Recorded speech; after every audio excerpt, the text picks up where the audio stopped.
É muito risco. É muito risco. E daí a gente precisaria de realmente reformular bastante coisa, né?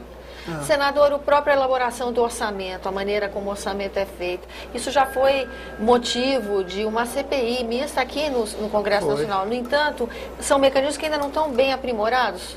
Não estão. O orçamento, primeiro, é uma peça de ficção, como se diz. Segundo, o Poder Executivo tem uma força imensa. E terceiro, as emendas pessoais e as emendas de bancada terminam sendo um mecanismo esquisito. A gente tem visto quantos escândalos estão surgindo por culpa tem uma porta das emendas. Eu fiz emendas e cada vez que eu faço emenda eu fico com medo. E olha que eu sou muito cuidadoso e só faço emenda através de governo. Eu evito emenda para ONGs. E quando vai para uma ONG é através do governo, porque aí eu digo, o governo fiscaliza, ele se vire. Mesmo assim é muito perigoso.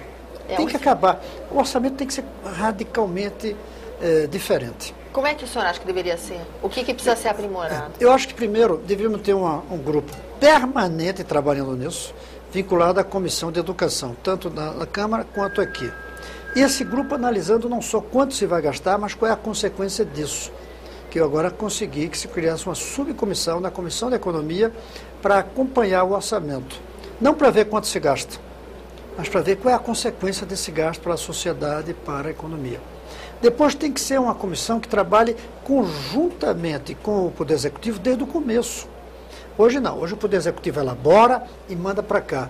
Tinha que ter, ao longo de todo o processo, um grupo, nem que fosse de técnicos do Senado, junto com os técnicos do Poder Executivo, elaborando o orçamento. Isso realmente é uma ideia bacana, porque talvez desse para o contribuinte uma outra noção do que é o orçamento, né? De como é a participação dele nesses investimentos, né, senador? Outra coisa que eu defendo aqui nesse texto é a maneira de escolher os ministros do Supremo e os ministros do Tribunal de Contas. O Tribunal de Contas, para mim, devia ser por concurso público. Realmente. Concurso público. Não tem que ser indicado por presidente, nem indicado pelo Congresso.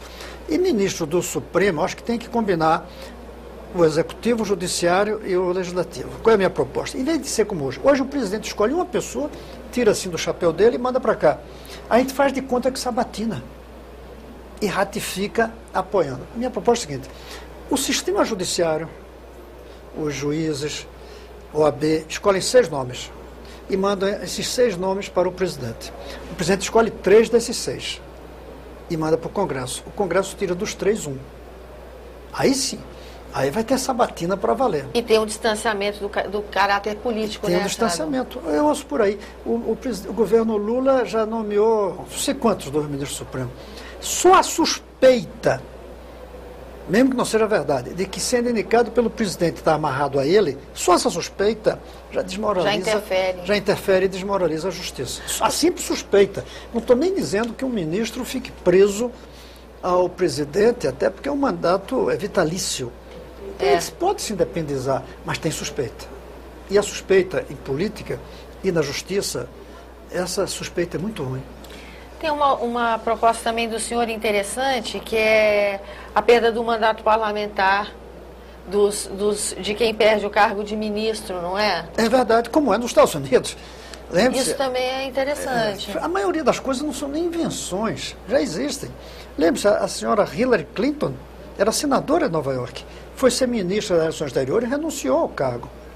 Aliás, aqui vale para o Banco Central. Aqui o presidente do Banco Central ele tem que renunciar a mandato para assumir. Isso aconteceu com o Meirelles. O Meirelles foi eleito deputado em Goiás, foi nomeado presidente do Banco Central e para isso renunciou no primeiro dia. Não ficou nem um dia do mandato. A minha proposta é essa. Por quê? Porque quando o presidente nomeia alguém como ministro, e ele mantém o cargo guardado, o suplente assume. Esse suplente foi nomeado pelo presidente. Sim. Ele não foi eleito, ele foi nomeado pelo presidente. Na hora que o presidente quiser, manda o ministro de volta, o suplente vai embora. Então ele é nomeado e demitido pelo presidente. E nos estados e no município pelos prefeitos e governadores.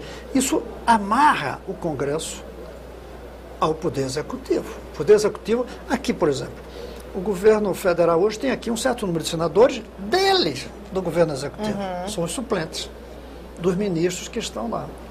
Senador, infelizmente nosso tempo é tão curto para um assunto tão complexo, mas eu agradeço a sua presença aqui no nosso programa, a sua atenção também eu agradeço. Eu sou Tânia Roman, falando para a TV Senado, a Rádio Agência e suas conveniadas. E se você quiser entrar em contato conosco, por favor, nos ligue no 0800 61 22 11, a ligação é gratuita.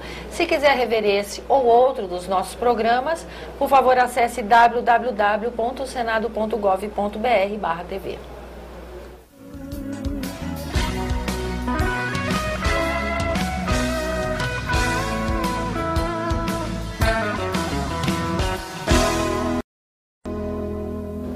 Olá! Para auxiliar no combate à corrupção, a Ordem dos Advogados do Brasil está querendo propor um projeto de lei que acabe com o sigilo bancário de quem ocupe cargo eletivo.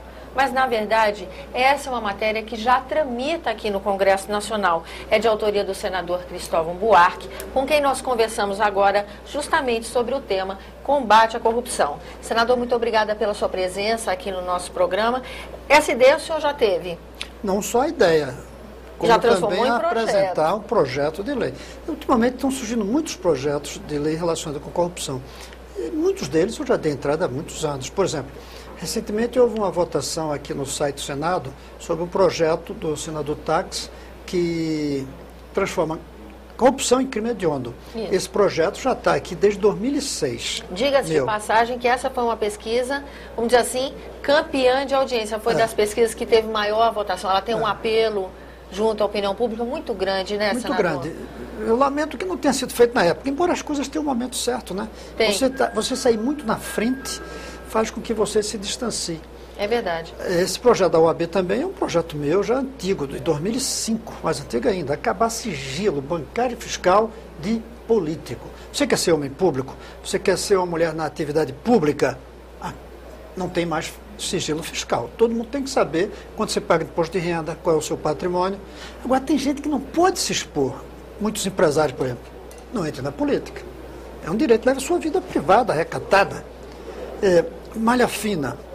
Há muitos anos eu defendo que todo mundo que tem mandato, a Receita Federal deve colocar na malha fina. Isso é até uma vantagem para o político sério, porque os erros dele vão ser identificados logo e ele corrige. Mas Também. não querem votar nada disso. Eu creio que são coisas que facilitam até a vida da gente. Essa era uma pergunta que eu ia fazer para o senhor. O senhor está falando de projetos que já tem 5, 6 anos de tramitação na casa. Por aí a gente identifica uma resistência na votação desse tipo de matéria? Não sei se é resistência, se é desprezo ou se realmente é falta de tempo de dar prioridade a isso e coloca outros.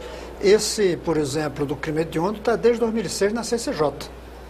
São 5 anos, né? São 5 anos, é um tempão. Meia legislatura. Meia legislatura, mais de meia uma legislatura. Mais de meia legislatura para parlamentar da Câmara.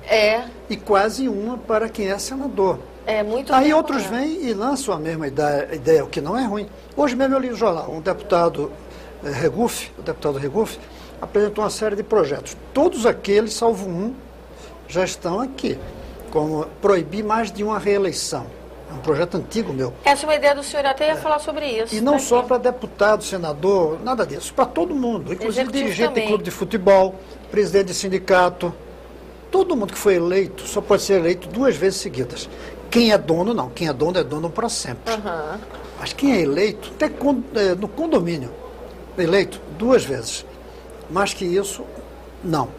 Esse é o tipo de ação que ajuda de alguma forma, é o que a gente estava conversando antes da nossa gravação, né? Tem temas que, apesar de parecerem distantes, na verdade tem uma consequência para a questão da corrupção na política, né, senador? Como esse que o senhor está falando da reeleição.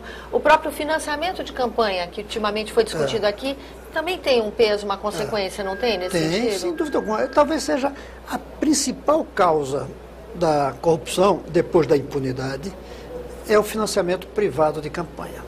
O senhor é a favor do financiamento público exclusivo? Nesse meu livrinho que eu fiz, chamado A Reforma Republicana na Política, eu coloco 2 formas. Uma é o financiamento pelo Estado, através de um fundo.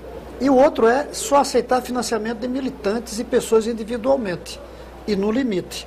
Aí é público, porque é do público inteiro. Tá certo. Para ser público não precisa ser do governo, do Estado. Uhum. O que não pode é o financiamento privado de dar quanto quiser.